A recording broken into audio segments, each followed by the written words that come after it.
Hey friends.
So I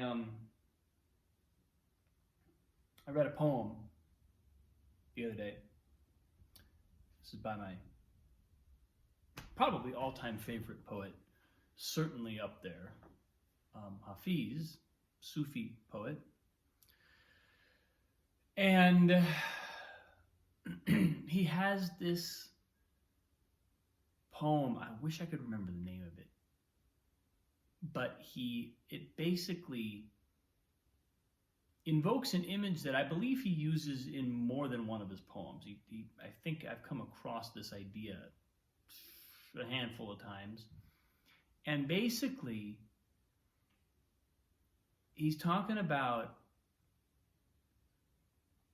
in this one, he's talking about his master, his spiritual teacher, who was a kind of legendary figure in Persia around that time, named Attar, Muhammad Attar, I believe.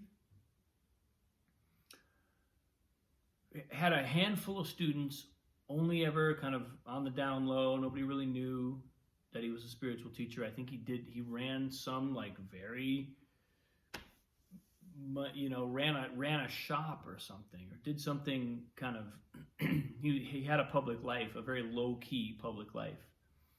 But he was also this enlightened master who taught people like Hafiz. And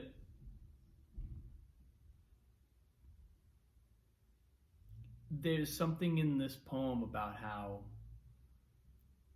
it's kind of a tongue-in-cheek description of Attar. As, it's like he says something like, see that old guy over there, that lame lion, that looking like a lame lion sitting in the corner of the tavern? Don't be fooled. He'll tear your arm off. Like, in fact, all of my limbs have already been torn off by him. He just replaced them with illusions. And it kind of, the first half of the poem goes on about how, it says something like, Muhammad says, die before you die. What do you think that feels like? So it's this kind of very, not entirely tongue-in-cheek, but certainly humorous depiction of what the enlightenment journey is all about. And a very playful, while at the same time sobering view of what transcending the ego really means, what ego death really means. The idea of being spiritually enlightened is attractive to anybody. We'd all take that if we could get it without giving up everything else. And that's what he kind of gets to in the second half of the poem, where he's talking about how, I forget how it even comes up, but he basically lands on this line. it's a pretty good deal. All in all, it's a pretty good deal after all the tough haggling is complete. And this is the image, this haggling image is the one that I think Hafiz invokes in a number of his other poems too, because he talks about, you know, how enlightenment, spiritual realization, is essentially a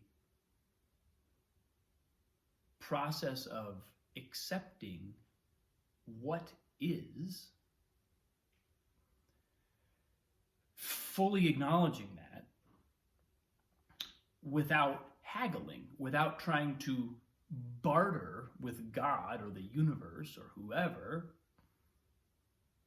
for some kind of better life, for some kind of different set of circumstances. And it's, you know, this is a theme and an idea that I've encountered across virtually every spiritual tradition that I've studied, but I just love the way that Hafiz expresses it, because it's so poetic and at the same time direct and simple. The terms in which he puts it are so direct and simple. After all of our tough haggling is complete. There's another poem. I'm starting to remember some of the other places he's used this. He talks about bartering with God. He talks about, you know, standing in the marketplace and bartering with God, as though we're going to somehow get our enlightenment a little cheaper, not have to pay up the full sum. and guess what? It never really works out that way. We have to give up our haggling. And it's so I think this was a poem that I read maybe 2 or 3 days ago. I have daily poems by Hafiz, which is, I mean, the most amazing way to start or end your day. It's called A Year with Hafiz. Translator is Daniel Ladinsky, if you're interested. Wonderful, wonderful kind of calendar of poems. And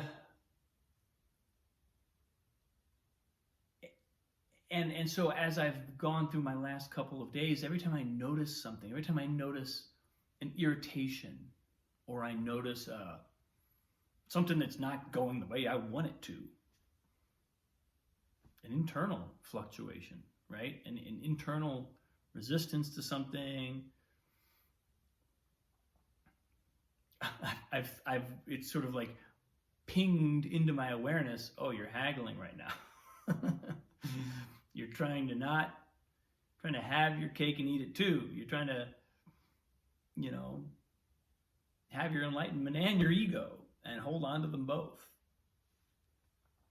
And I think it's a great image to use to sort of pry loose our attachment to things that we know are, we ought to be able to let go of. You know, not even that something wouldn't cause us some irritation, but if we can get that measure of remove, of distance from it, of not fighting with what is. Doesn't mean we can't affect change in what is. It just means we're not going to war internally against something that we need to be different in order to be at peace or in order to be awake.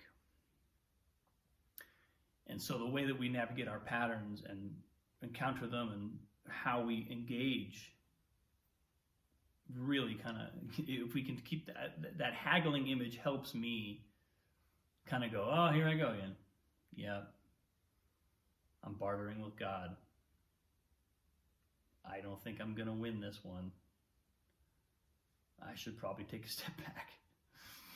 You know, so I find that helpful. And it's just a beautiful poetic expression of how that works. That's what I got today, folks.